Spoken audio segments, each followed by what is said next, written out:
خیر تو ہے نا اقچا؟ تمہارے چہرے پر یہ تاریکی کیوں اتری ہے؟ مجھے کچھ پریشان لگ رہے ہو۔ اندر کی آواز سن رہا ہوں شیخ۔ ہم اپنے آہی بھائیوں کے انتظار کے لیے آئے ہیں۔ سوکوت میں ہمارے سارے ساتھی ٹوٹ گئے ہیں، نہ راستے کا پتہ اور نہ منزل کا۔ نا امیدی گناہ ہے، میں جانتا ہوں یہ، لیکن بس یہ حالات دیکھ کر میں مایوس ہو گیا ہوں۔ اللہ رب العزت سورہ بقرہ کی آیت نمبر 214 میں فرماتا ہے کہ کیا تم خیال کرتے ہو کہ جنت میں داخل ہو جاؤ گے حالانکہ تمہیں وہ حالات پیش نہیں آئے جو ان لوگوں کو پیش آئے جو تم لوگوں سے پہلے ہو گزرے ہیں۔ جنت میں جانے کا ارادہ رکھتے ہو تو یاد رکھو، دنیا مصیبتوں کا گھر ہے اور جینے والوں کے لیے قبرستان ہے۔ دنیا کیا ہے؟ امتحانات کا بچھونا ہے اقچا۔ یہ صبر مانگتی ہے، شکر مانگتی ہے، استدلال اور توکل مانگتی ہے۔ اگر تم اللہ سے رحمت کی امید رکھو گے تو پھر بندوں کے رحم و کرم پر نہیں رہو گے۔ یہ دنیا بس ایک فریب ہے اقچا۔ اگر تم فریب کو نہیں بھولو گے تو حقیقت کو یاد نہیں رکھ سکتے۔ مسلمانوں کا وہ عہد بھی دیکھیں جب مومنین پر مصائب آئے، ہماری تکالیف ان کے مقابلے میں کچھ نہیں۔ خاص طور سے وہ جلا وطنی اور پریشانیوں کے سال۔ جانتے ہو، مشرکوں نے مسلمانوں کے حبشہ ہجرت کرنے کے بعد جو کچھ ان کے ساتھ کر سکتے تھے وہ کیا۔ لین دین بند کر دیا، رشتے کرنا اور دینا بھی چھوڑ دیے۔ اسی طرح 3 سال تک چلتا رہا۔ مشکلیں، تکالیف اور غربت آئے دن بڑھتی ہی بڑھتی چلی گئی۔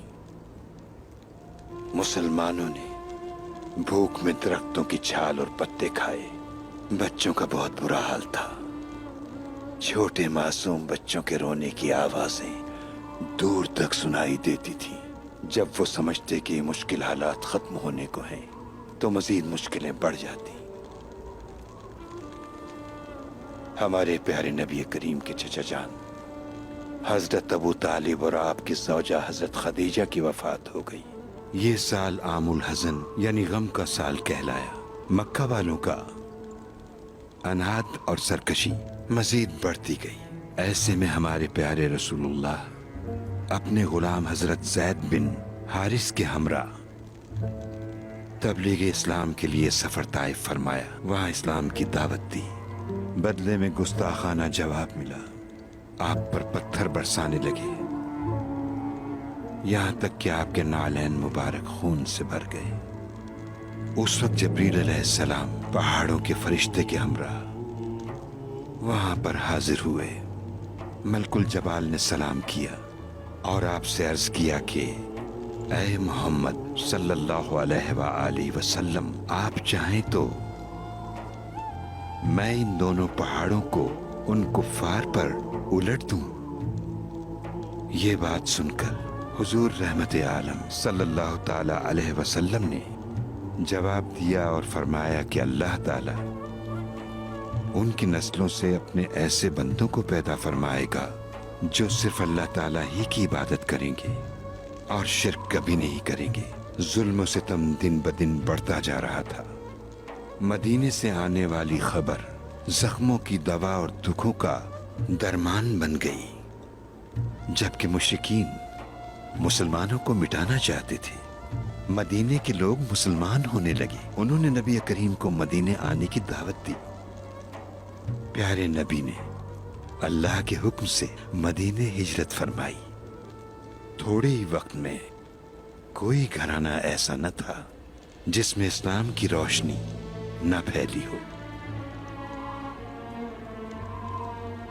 اور پھر کچھ ہی عرصے میں مسلمانوں نے مل کر مکہ فتح کر لیا۔ اللہ ہمیشہ صرف سچ کے ساتھ ہوتا ہے اور صبر کرنے والوں کو کامیاب کرتا ہے۔ سچے مسلمان کی یہی جیت ہے۔ शुक्रिया शेख मोहतरम, शुक्रिया।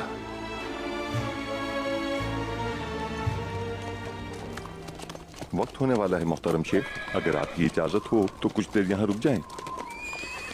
जरूर पहलवान, हम यहाँ रुक कर इफ्तार कर सकते हैं।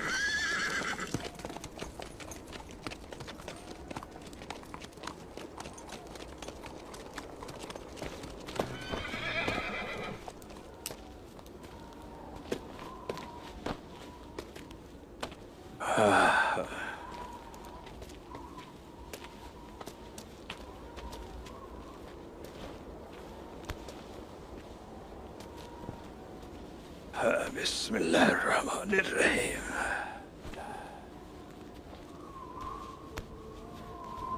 हाँ, तो हमारे पास इफ्तारी के लिए क्या है जुल्फ़िकार? नेमतों के मालिक अल्लाह का शुक्र, हमारे पास कुछ शहद और रोटियां हैं। अल्लाह का शुक्र है जो हमें आसमान पर हिलाल और जमीन पर हलाल दिखाता है। हमने एक और रमजान देखा।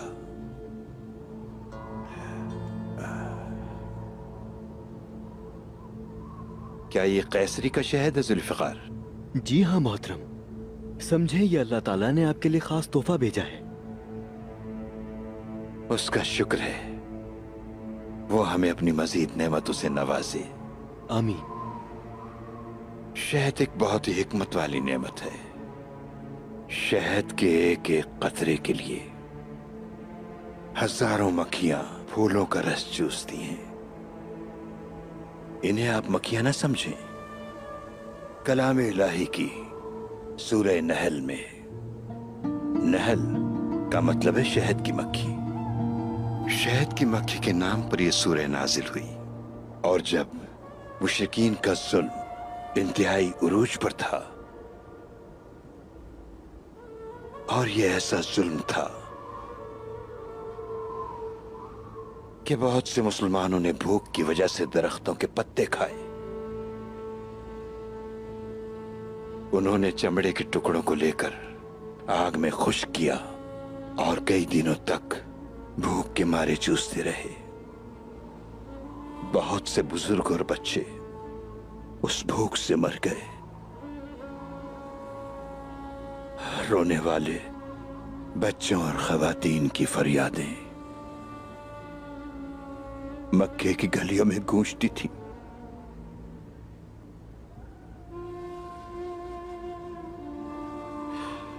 और इसी असना में कलाम इलाही आ गया। मेरे दोस्तों, तौहीद के सबक का कोई खास वक्त नहीं होता। ये राहत और मुश्किल के वक्त में भी मिल सकता है। इस्लाम का मुताला करते हुए इसका पहला और बुनियादी सबक तौहीद है।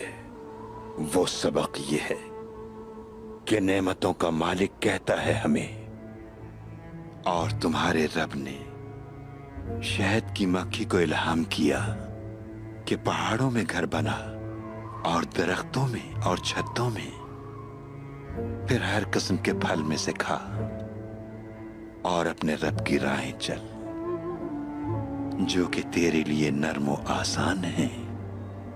इसके बाद पूरी दुनिया ही बदल गई। मक्के से मदीने तक एक मुबारक तहजीब और तमद्दुन ने जन्म लिया। पहले हमारे नबी सल्लल्लाहु अलैहि वसल्लम, और फिर बाकी तमाम मुसलमान जिन्होंने मक्खियों की तरह काम किया, शहद की तरह मीठी अक़दार पैदा की। लेकिन मुश्रिकीन इसकी अहमियत की कुछ कदर न कर सके। उन्होंने क्या किया कि शहद को चखने के बजाय उसके छत्तों को ही तबाह बर्बाद कर दिया। ऐसी कद्र वाली चीजें पैदा करना कोई आसान नहीं है। इसके लिए सब्र और मुशक्कत की जरूरत है। ऐसे नाशुक्रे लोग भी होंगे जो शहद की कदर नहीं कर सकते। मुख्तसर ये कि दोस्तों, हमारा धर्म हमारे दर्द में पोशीदा है। जिस तरह शहद फूलों में पोशीदा होता है,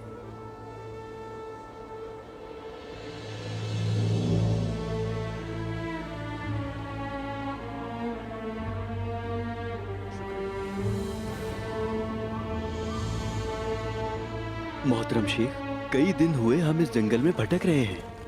माफी चाहता हूँ, मैं आपसे सवाल कर रहा हूँ, लेकिन हम क्या तलाश कर रहे हैं?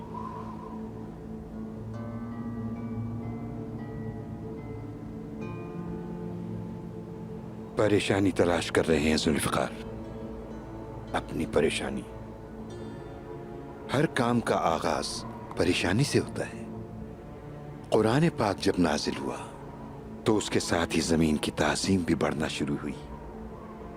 अहले ईमान ने कुर्ब व जवार की, चीजों की कद्र को आयतों से जाना। लेकिन कोई ऐसा था जो आसपास की जिंदगी से मुस्तरिब था। उसने इंसानियत के दुख दर्द को अपना ही गम समझा और उसे अपने दिल में महसूस किया। तो उन्होंने जबले नूर गारे हिरा में रहना शुरू कर दिया। यह अजीम हस्ती हुजूर पाक की जात मुबारका थी। आप उम्मत के लिए गमगीन रहा करते और उम्मत की बख्शिश के लिए अपनी आंखों से आंसू बहाया करते।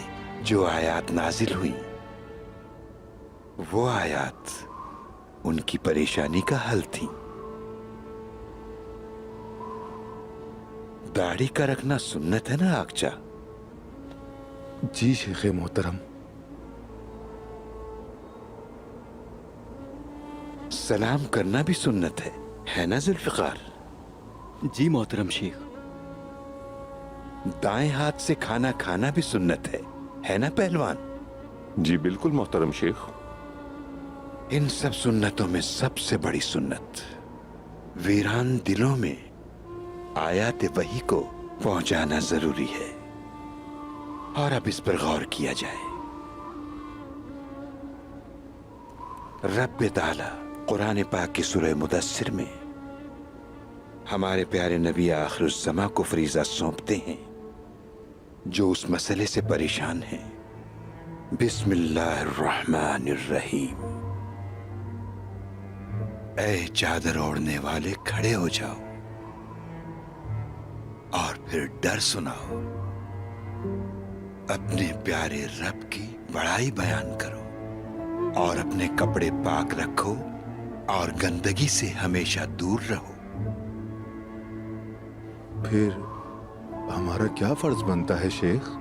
हमारे प्यारे आका हुजूर अकरम ने जिंदगी भर हुक्म इलाही की तामील की। आपने एक वीरान सेहरा से एक तहजीब को बुलंद किया। अब हमारा फर्ज है उनके मुबारक रास्ते पर चलते रहना और इस दौर की जुल्मतों को आयात की नूर से रोशन करना है। लेकिन हमें पहले अपने बातिन को रोशन करना होगा, क्योंकि जो लोग अपने बातिन को रोशन नहीं कर सकते वो इस दुनिया की रूहानी जुल्मत को भी रोशन नहीं कर सकते। जैसा कि जो अपनी नींद नहीं छोड़ सकते और जो लोग अपने लिहाज से बाहर नहीं निकल सकते वो भी इस मुश्किल को हल नहीं कर सकते।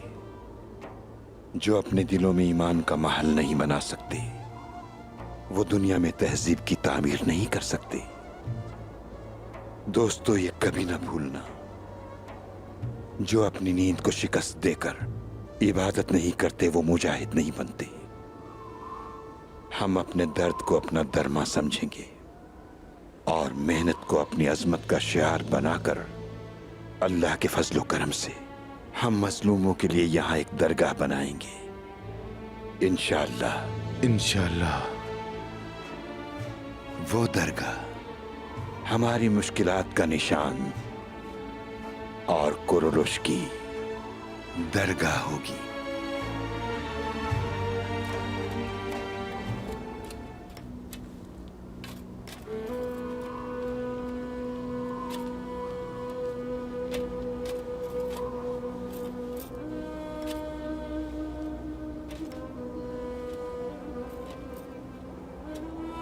बिस्मिल्लाहिर्रहमानिर्रहीम।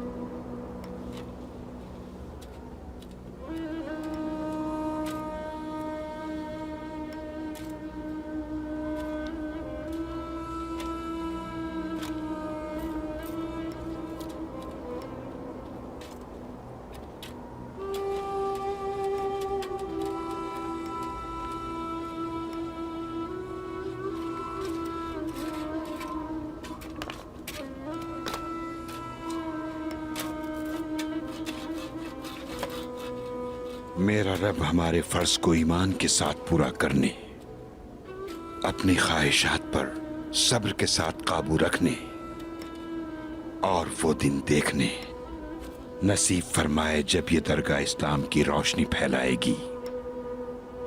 आमीन मेरे शेख।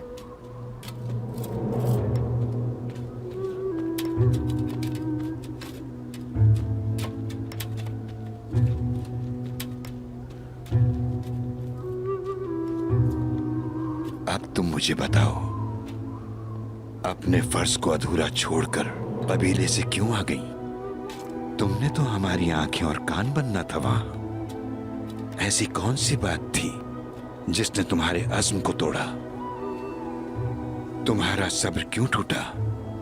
इतनी जल्दी वापस क्यों आ गई बाला? मोहतरम शेख, मैं आपसे यहाँ आपके पास रहने की इजाज़त चाहती हूँ ताकि यहाँ रहकर अपने लिए कुछ बेहतर कर सकूं। तो तुम कुछ बेहतर करने के लिए यहाँ आई हो। जो बेहतरी तुम चाहती हो वो कबीले में तुम्हें क्यों नहीं मिल सकी? नहीं, वहाँ कबीले में तो बहुत अच्छे हैं सब लोग। मुझे किसी ने एक लफ्ज़ भी बुरा नहीं कहा। सलजान खातून, गुंदूज साहब और बमसी साहब ये सब बहुत अच्छी तरह ख्याल रखते हैं। और उस्मान साहब वो क्या कर रहे हैं?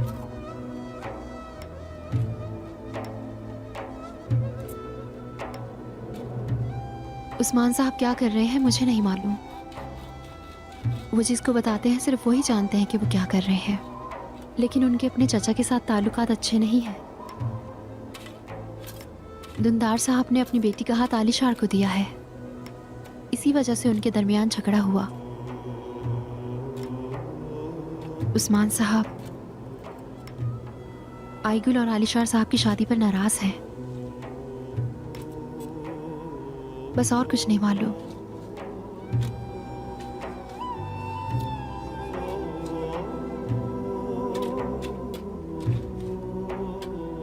माफ करते हैं, नहीं ठहर सकी। बस मैं आपसे दूर नहीं रह सकी बाबा जान।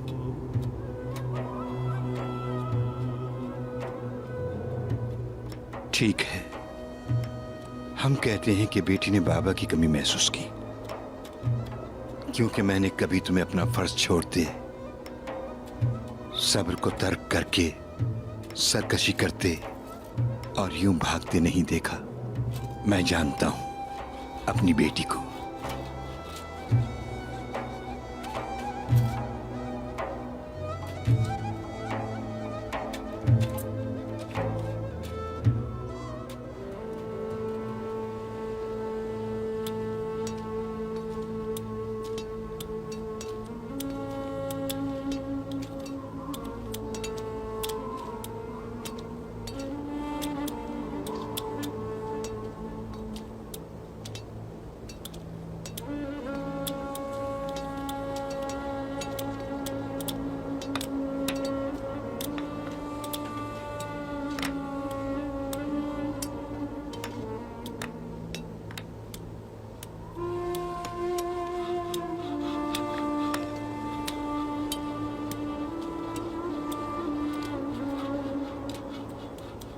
शुक्र है अल्लाह का कि हमने ये दिन भी देखे शेख। तमाम जद्दोजहद और बहुत सी जंगों के बाद हम अपनी मेहनत से अपनी दरगाह की तश्कीलें नौ कर रहे हैं। ये हमारे लिए गनीमत है। गनीमत या फिर हमारे पास अमानत आगजा? क्या ये सब हमारी वजह से है या अल्लाह की तरफ से?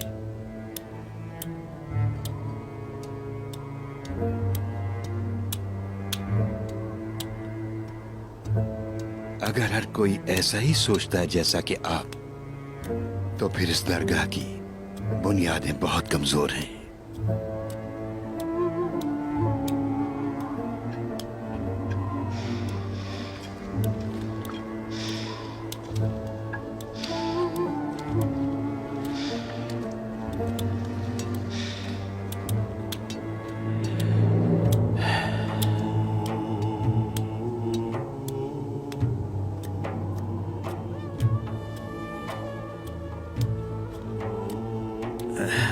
पानी डालो।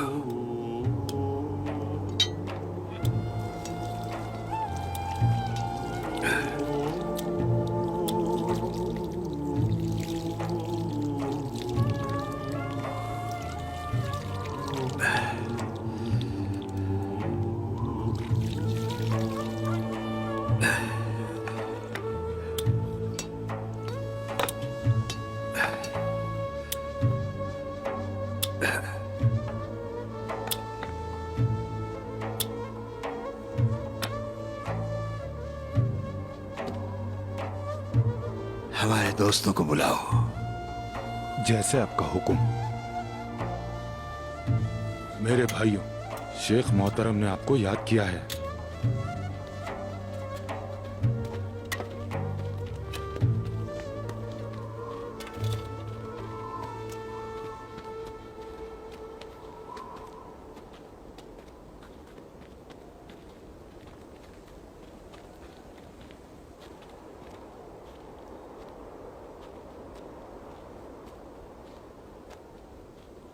मुबारक हो रमजान शरीफ के दिन पर। आप लोगों ने रोजा रखकर खूब मेहनत की। मैं एक हिकमत की बात के साथ आपको थोड़ा आराम देना चाहता हूं। हिजरत के 2 साल बाद मक्का के मुशरिकीन ने मुसलमानों को अपने लिए एक बड़ा खतरा समझना शुरू कर दिया। वो समझते थे कि मदीने के शुमाल की जानिब जाने वाला दमिश्क का तिजारती रास्ता खतरे की जद से खाली नहीं है। लिहाजा उन्होंने मुसलमानों को एक ताकतवर और मजबूत कौम बनने से पहले ही खत्म करने के लिए कार्रवाइयां शुरू कर दी। मदीना मुनव्वरा के अंदर उन्हें अपने इत्तेहादी जो मिले वो मुनाफिकीन थे। ये मत भूलना दोस्तों, साल गुजर जाते हैं, दौर गुजर जाते हैं, लेकिन मुनाफिकीन अपनी चालें चलते रहते हैं। उस माहौल में मुल्क शाम से अबू सुफियान के एक बड़े तिजारती काफिले के साथ आने की खबर पाकर रसूल अकरम अपने साहबा के साथ उनसे मुकाबले के लिए रवाना हुए। तो मक्का मुकर्रमा से अबू जहल उस तिजारती काफिले की इमदाद के लिए निकला। अबू सुफियान तो रास्ते से कतराकर अपने काफिले के हमरा साहिल समंदर के रास्ते पर चल पड़े और अबू जहल वापसी जाने की बजाय रसूलुल्लाह सल्लल्लाहु अलैहि वसल्लम से जंग करने के इरादे से बद्र की तरफ चल पड़ा। हमारे आका प्यारे नबी ने साहबे कराम से मशवरा किया और फरमाया कि अल्लाह ताला ने मुझसे वादा फरमाया है कि ऐ मेरे महबूब नबी करीम सल्लल्लाहु अलैहि वसल्लम, काफिरों के दोनों गिरोह तिजारती काफिले या कुरैश के लश्कर में से एक पर मुसलमानों को फतह अता फरमाएगा। अक्सर साहबा कराम ने इस बात में मुवाफिकत की, लेकिन बास साहबा कराम ने यह उज़्र पेश किया कि हम इस तैयारी से बिल्कुल नहीं चले थे। इसके लिए हमारी तादाद और असलहा नाकाफी है। ये बात खातिर अक़दस पे नागवार हुई तो हजरत सिद्दीक़ अकबर और उमर फारूक ने खड़े होकर अपने इखलास और जानिसारी का इजहार किया और अर्ज की कि वो किसी तरह मर्ज़ी मुबारक के खिलाफ सुस्ती करने वाले नहीं हैं। फिर रसूलुल्लाह सल्लल्लाहु अलैहि वसल्लम से दीगर तमाम सहाबा ने अर्ज की कि अल्लाह ताला ने हुजूर अक़दस को जो हुक्म फरमाया है उसके मुताबिक तशरीफ ले चलें। हम आपके साथ हैं, कभी पीछे ना हटेंगे। हम आप पे ईमान लाए हैं, हमने आपको सच्चा जाना और आपकी पैरवी के अहद किए हैं। हमें आपकी इत्तिबा में समंदर के अंदर कूद जाने में भी कोई उज़र नहीं। नबी करीम ने फरमाया, अल्लाह ताला की बरकत पर भरोसा करो, उसने मुझसे वादा फरमाया है और मैं तुम सबको बशारत देता हूं कि मुझे दुश्मनों के गिरने की जगह नजर आ रही है। उसके बाद हुजूर अकरम ने कुफ्फार के मरने और गिरने की जगह उनके नाम के साथ बता दी और एक एक की गिरने की जगह पर निशानात लगा दिए। और फिर ये मौजज़ा देखने को भी मिला कि उनमें से जो मरकर गिरा उसी निशान पर गिरा और उससे खता न की, और यूं अल्लाह का किया वादा पूरा हुआ। खुलासा यह है मेरे दोस्तों, मुसलमानों का मकसद माले गनीमत नहीं बल्कि इंसानियत की खिदमत करना है। अगर अल्लाह पाक हमें ये मौका अता न करता तो हम इस दरगाह की तामीर किस तरह शुरू कर सकते थे। लिहाजा कामयाबी हमारी तरफ से नहीं, अल्लाह की तरफ से है। पैगंबर इस्लाम और सहाबा कराम ने अपने अक़दार की आजमाइश के लिए मदीने हिजरत की, लेकिन ये मत भूलना कि मोमिनीन की हिजरत कभी खत्म नहीं होती। जरूरतमंदों तक अपने अक़दार को पहुंचाने के लिए हमें हमेशा अपनी हिजरत को जारी रखना होगा। हमारी इस दरगाह का मकसद भी यही होगा इंशाअल्लाह। इंशाअल्लाह।